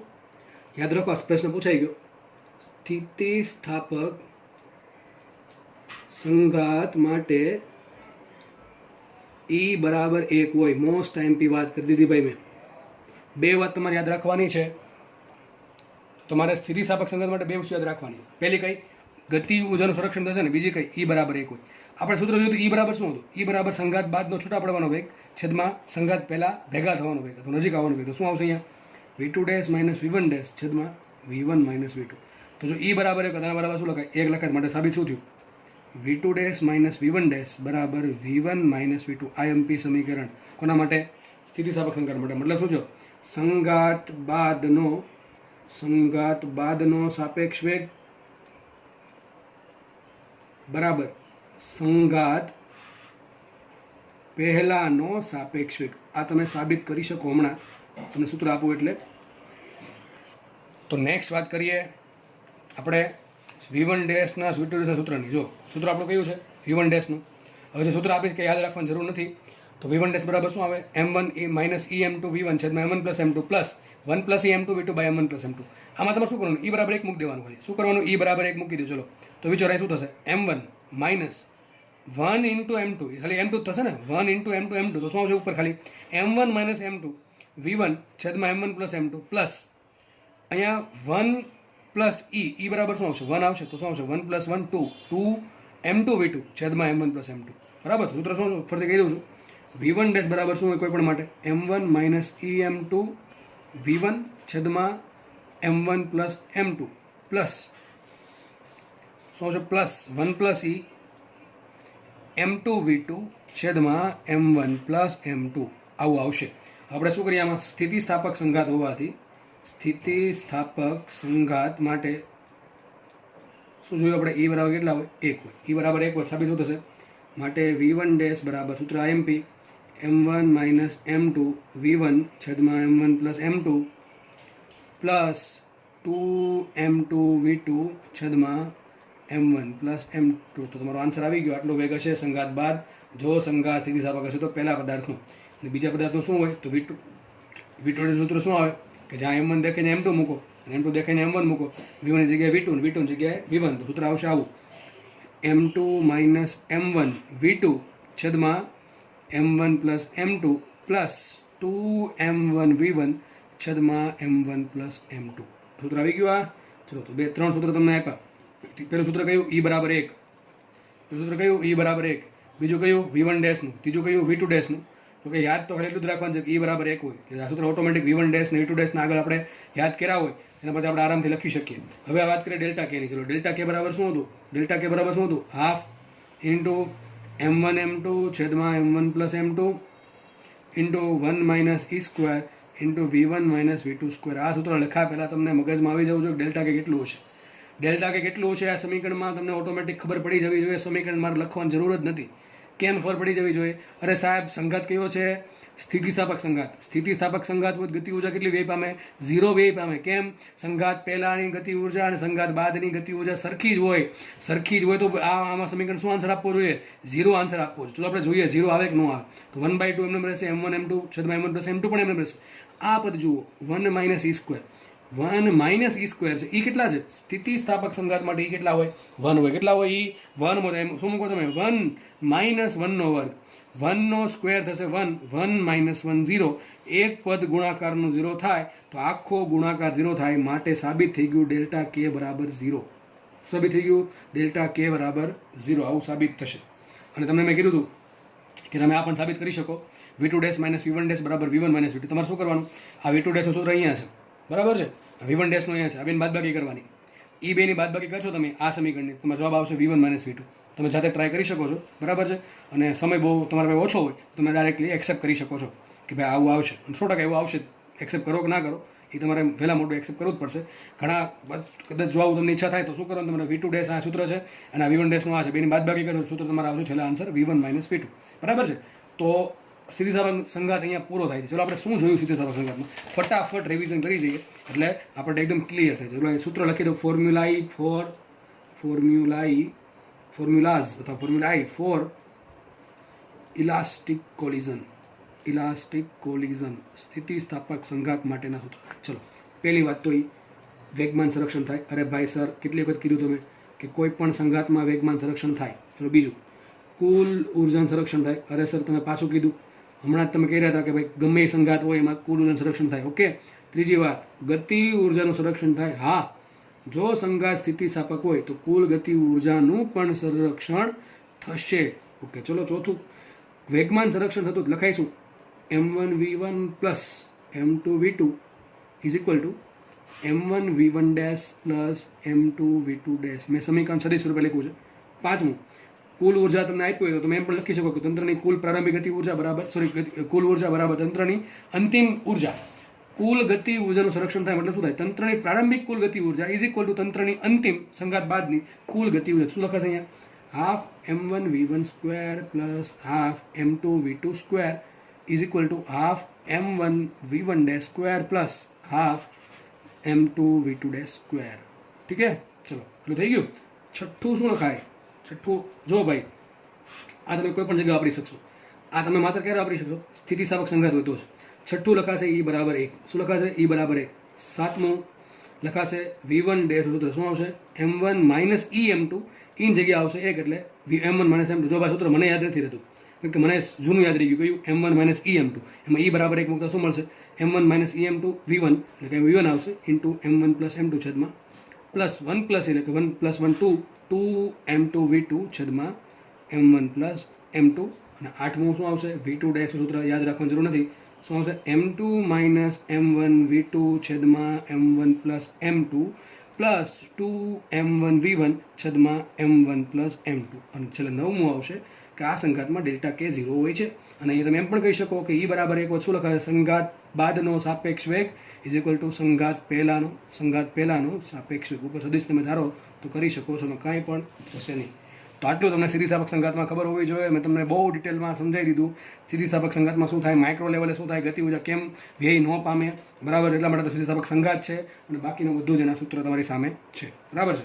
હવે જો આ આવડી ગયું તો પહેલાં બે સમજવામાં કંઈ પણ વધારે ટાઈમ લાગશે નહીં, તો આપણે ફટાફટ એ પૂરા કરી દઈએ. જો બીજો સંઘાત લઈએ. આ કોની વાત થાય છે? વન ડાયમેન્શનની જ વાત થાય. જો ભાઈ વન ડાયમેન્શન આપણે પહેલો બતાવ્યો કયો? સ્થિતિસ્થાપક. હવે વન ડાયમેન્શનમાં બીજો બતાવીએ અસ્થિતિસ્થાપક. આ હકીકત પૂરો કરી દીધો મેં. આ પૂરો કરી દીધો ભાઈ. કઈ રીતે? અસ્થિતિસ્થાપક સંઘાત એટલે કે નોન ઇલાસ્ટિક સંઘાતમાં શું થાય કે જે પેલું રેસ્ટિટ્યુશન અને ડિફોર્મેશન થાય છે એમાં થોડી ગતિ ઉર્જા વ્યય પામશે. એટલે આ સંઘાતમાં કુલ ગતિ ઉર્જાનું સંરક્ષણ થાય નહીં. અને તમને આગળ પહેલાં મેં એક્ઝામ્પલ આપીને સમજાવ્યું 100 જૂલ 90 જૂલ વાળું. તો અસ્થિતિસ્થાપક સંઘાતમાં ગતિ ઉર્જાનું સંરક્ષણ થાય ને એટલો જ ફરક છે. ચલો પહેલું શું લખાય આમાં? વેગમાન સંરક્ષણ થાય. હા ચલો 100% સર વેગમાન સંરક્ષણ કોઈ પણ માટે થશે, તમે પૂછતા જ નહીં હવે, બરાબર. તો વેગમાન સંરક્ષણ થશે આમાં. ઓકે ચલો બીજું, કુલ ઉર્જાનું સંરક્ષણ થશે. તો કુલ ઉર્જાનું સંરક્ષણ ભાઈ થશે 100%. એ પણ તમે વારે કીધું છે. સંઘાત કોઈ પણ હોય તમારે આંખ વીજળી ટીક કરી દેવાનું કે આમાં તો વેગમાન સંરક્ષણ થશે અને કુલ ઉર્જાનું પણ સંરક્ષણ થશે. ત્રીજી વાત આ અહીંથી અલગ પડશે. અસ્થિતિસ્થાપક સંઘાતમાં ગતિ ઉર્જાનું સંરક્ષણ થાય નહીં, તો કુલ ગતિ ઉર્જાનું સંરક્ષણ થશે નહીં, બરાબર છે. પહેલામાં શું હતું જુઓ? પહેલામાં સંરક્ષણ થતું હતું કુલ ગતિ ઉર્જાનું, અહીંયા થતું નથી, કારણ કે થોડીક ગતિ ઉર્જા ડિફોર્મેશન અને રેસ્ટિટ્યુશન વાળા ભાગમાં માઇક્રો લેવલ પ્રોસેસમાં વપરાય જશે, એટલે એનું સંરક્ષણ થશે નહીં. આગળ વધીએ. ચોથું સૂત્ર, ચલો V1 ડેશનું સૂત્ર. આના માટે E કેટલા હોય? E બરાબર E જ હોય. સૂત્ર આપણે આગળ આવેલું છે, કયું? M1 માઇનસ EM2 V1 છેદમાં M1 plus M2 plus 1 plus EM2 V2 divided by M1 plus M2. આગળ આવ્યું તો સૂત્ર એ જ આવશે. તમને એમ એ કહી દે કે E બરાબર 0.5 લો તો 0.5 મૂકી દેવાનું. E બરાબર 0.3 કીધું 0.3 મૂકી દેવાનું, બરાબર. ગભરાવાયા વગર. V2 ડેશ બરાબર શું આવશે? સૂત્ર આપણને આવડે છે M2 માઇનસ EM1 V2 છેદમાં M1 plus M2 plus 1 plus EM1 V1 છેદમાં M1 પ્લસ M2. હા ઘણી વખત એવું કંઈ બને ભાઈ ભૂલથી મારાથી કે હું બોલું સાચું પણ લખું ફટાફટ ઉતાવળમાં ખોટું, તો તમે તમારે તે એડજસ્ટ કરી લેવું. સૂત્ર તમને આગળ આપેલા છે. અને બીજું પણ એક વાત કહું, લેક્ચર પૂરો થાય એ પહેલાં તમને સૂત્ર આવડી જવા જોઈએ. એટલે નેક્સ્ટ લેક્ચરમાં છે ને દાખલાની પ્રેક્ટિસ જ્યારે થતી હોય ત્યારે તમને એ દુવિધામાં ન હોય કે આપણે સૂત્ર નથી આવડતું, દાખલા ક્યાંથી આવડશે. એટલે જ કહું છું આ લેક્ચર પૂરો થાય તમે જ્યારે પણ જોતા હો ત્યારે, બરાબર છે, લેક્ચર પબ્લિશ કર્યા પછી તમે ગમે ત્યાં જોતા હો, લેક્ચર પૂરો થાય પહેલાં તમને સૂત્ર બધા બે સૂત્ર ખાસ આવડી જવા જોઈએ. વાત કરીએ ડેલ્ટા કેની. ડેલ્ટા કે પર સૂત્ર શું આવશે? 1/2 ઇન્ટુ M1 M2 છેદમાં M1 plus M2 into 1 minus E² into સાપેક્ષ વેગની વર્ગ, બરાબર છે, V1 માઇનસ V2 સ્ક્વેર. તો આમાં કંઈ તમને એમ કહી દે કે ભાઈ E બરાબર 0.4 લો તો 0.4 મૂકી દેવાનું. E બરાબર 0.2 મૂકી દેવાના. હવે આમાં E કેટલા હોઈ શકે? સાતમી વસ્તુ, E કેટલા હોઈ શકે? 0 થી લઈને 1 ની વચ્ચે કોઈ પણ કિંમત હોઈ શકે, બરાબર છે. 0 થી લઈને 1 ની વચ્ચેની કોઈ પણ કિંમત હોઈ શકે, બરાબર છે. કોની? E ની કિંમત. પણ એક્ઝેક્ટલી 0 નહીં હોય ને એક્ઝેક્ટલી 1 પણ નહીં હોય, એટલે બેની વચ્ચે હશે. તો બેની વચ્ચે રખડતી હશે કિંમત. કોની? E ની કિંમત. તમે જે પણ રકમમાં કહે એ તમે આમાં મૂકી શકો છો. અને આના આધારે નીટ 2018માં દાખલો પૂછેલ હતો. કયા સંઘાતમાંથી? અસ્થિતિસ્થાપક સંઘાતમાંથી. એકદમ ઇઝી દાખલો છે. તમને જ્યારે સોલ્વ કરાવીશ ત્યારે તમને એની ફિલિંગ આવશે, બરાબર. તમારી ચાહત હશે શીખવાની, લેક્ચર જોશો તો તમને એ બધી ફિલિંગ આવશે. લાસ્ટ વાત કરીએ સંપૂર્ણ અસ્થિતિસ્થાપક સંઘાત. મેં તમને કહી દીધું છે એમાં શું છે, તો ચલો લખીએ. સંપૂર્ણ અસ્થિતિસ્થાપક સંઘાત. સંપૂર્ણ અસ્થિતિસ્થાપક સંઘાત એક્ઝેક્ટલી શું થાય? ચલો જો, એક ગોળો હતો, દળ છે M1, વેગ છે V1, ગતિ કરતો હતો. તો વળી કોઈક મોટી વસ્તુ હાથ વચ્ચે આડી આવી, V2 વેગથી ગતિ કરતી હતી અને આણે જોયું કે મારો વેગ તો આની કરતાં વધારે છે, એટલે આનું થોડું ઈગો હર્ટ થઈ ગયું કે આ મારા રસ્તામાં કેમ આવે. તો આણે એવું વિચાર્યું કે ભાઈ હું આને અથડાઈ જઈશ, એટલે આને અથડાશે.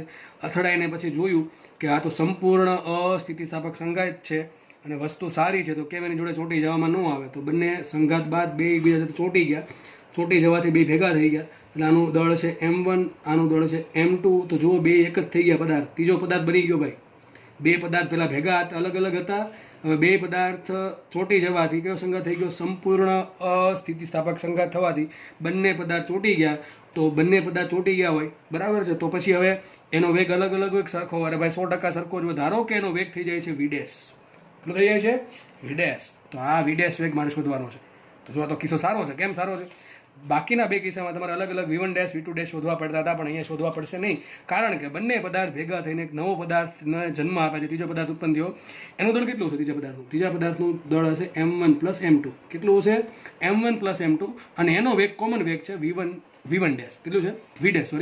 કેટલો છે? v'. તો તમે એમ કહી શકો કે v1' બરાબર v2' બરાબર v' ધાર લીધું. કેમ કે પહેલા પદાર્થનો વેગ ધારો કે v1' છે, બીજા પદાર્થનો વેગ v2' છે. બંને પદાર્થ ચોંટી ગયા, બે વસ્તુ ચોંટી ગઈ હોય તો, અને પછી ગતિ પણ કરતી હોય, બેનો વેગ કેટલો? સિમ્પલ વાત છે, કોમન વેગ હોય v'. તો ધારો કે શું વેગ છે? v' છે. આપણે સાબિત પણ કરી શકીએ. તો પહેલી વસ્તુ, ચલો, સંપૂર્ણ અસ્થિતિસ્થાપક સંઘાતમાં વેગમાન સંરક્ષણ થાય. રહેશે તમે હમણાં કીધું તો હવે નહીં પૂછો, પાછું પૂછું. હા, થશે જ. 100% આમાં વેગમાન સંરક્ષણ થશે.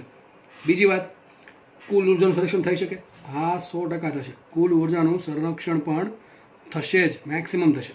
ત્રીજી વાત, કુલ ગતિ ઉર્જાનું સંરક્ષણ થાય? અરે કોઈ દિવસ ના થાય, કારણ કે આજે બે વસ્તુ બંને વચ્ચે સ્ટિકિંગ, બે સ્ટિક થઈ ગયા એકબીજા જોડે, ચોંટી ગયા, એમાં મેક્સિમમ ગતિ ઉર્જા વાપરી નાખી આ બે એકબીજાની. કારણ કે આની ગતિ ઉર્જા કેટલી હતી? ½ M1 v1². આની ગતિ ઉર્જા કેટલી? ½ M2 v2². બંનેનો સરવાળો જે કુલ ગતિ ઉર્જા હતી એમાંથી થોડોક ભાગ બંને જે ચોંટવાની પ્રોસેસ થઈ, અથવા જે બે સ્ટિકિંગ પ્રોસેસ થઈ, સ્ટિકિંગ પ્રોસેસ, બરાબર છે, એ સ્ટિકિંગ પ્રોસેસમાં, માઇક્રો લેવલ પ્રોસેસમાં મેક્સિમમ ગતિ ઉર્જા વેડફી નાખી. ગતિ ઉર્જાનું સંરક્ષણ કોઈ દિવસ થાય નહીં. ઇનફેક્ટ આમાં સૌથી વધારે તમારે છે ને ગતિ ઉર્જા વ્યય પામશે. ડેલ્ટા કે તમને પ્રશ્ન પૂછે ડેલ્ટા કે સૌથી વધારે શેમાં આવે? તો આવશે સંપૂર્ણ અસ્થિતિસ્થાપક સંઘાતમાં, બરાબર છે. ચલો ચોથું લખીએ. આનું સમીકરણ લખતા આવડશે? અરે સર 100% આવડે. શું લખાય? M1, જો શું લખાય આનો વેગ કેટલો?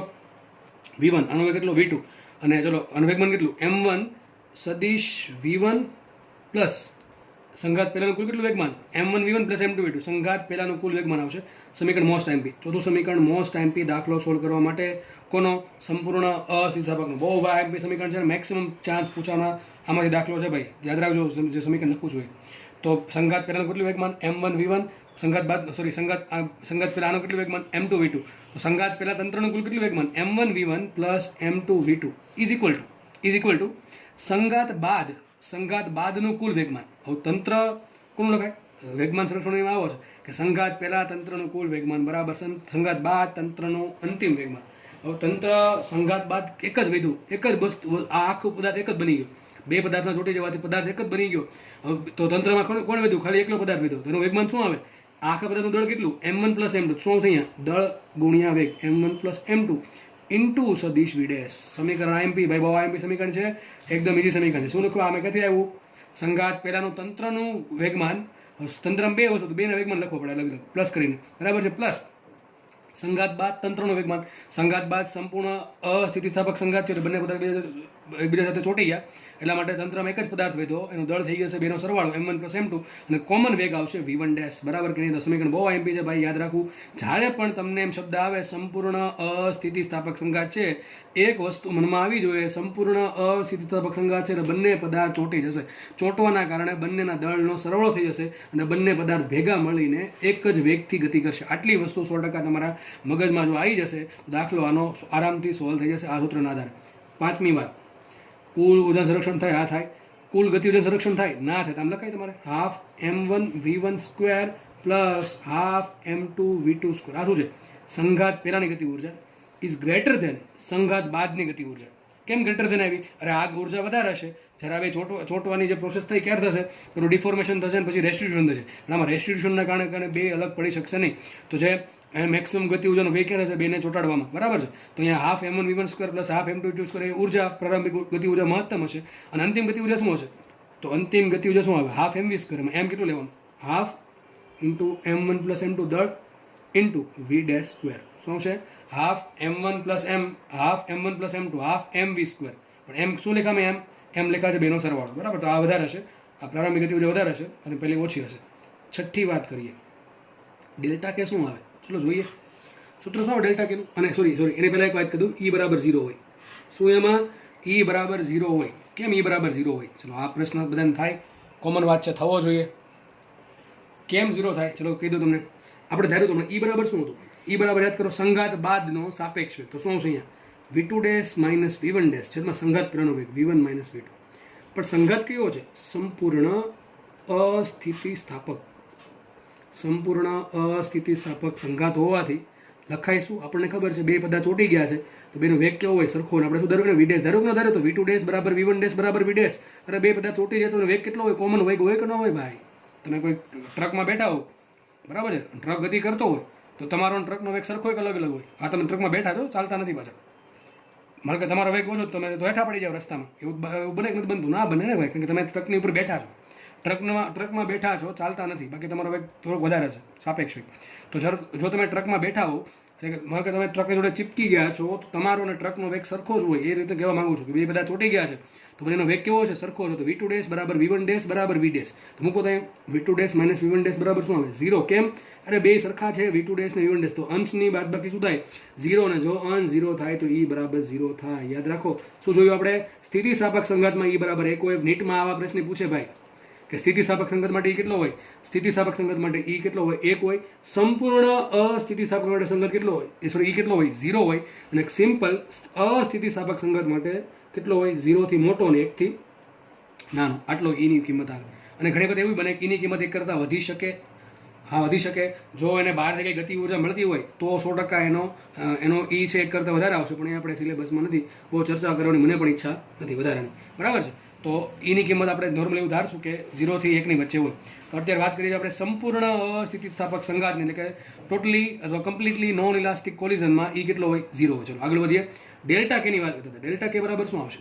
ડેલ્ટા કે સૂત્ર શું હતું? હાફ m1 m2 છેદમાં m1 પ્લસ m2 ઇન્ટુ શું આવશે અહીંયા?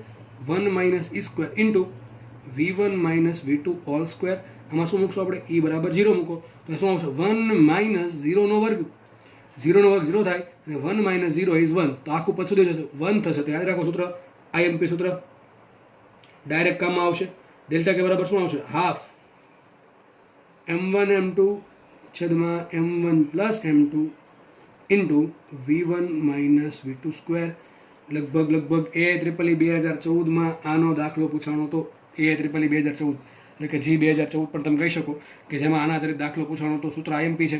અને તમે આ ડેલ્ટા કે શું થાય? ડેલ્ટા કે એટલે શું થાય વિચારો. સંઘાત ડેલ્ટા કે લખો શું લખાય? પ્રારંભિક કુલ ગતિ ઉર્જા, પ્રારંભિક કુલ ગતિ ઉર્જા માઇનસ અંતિમ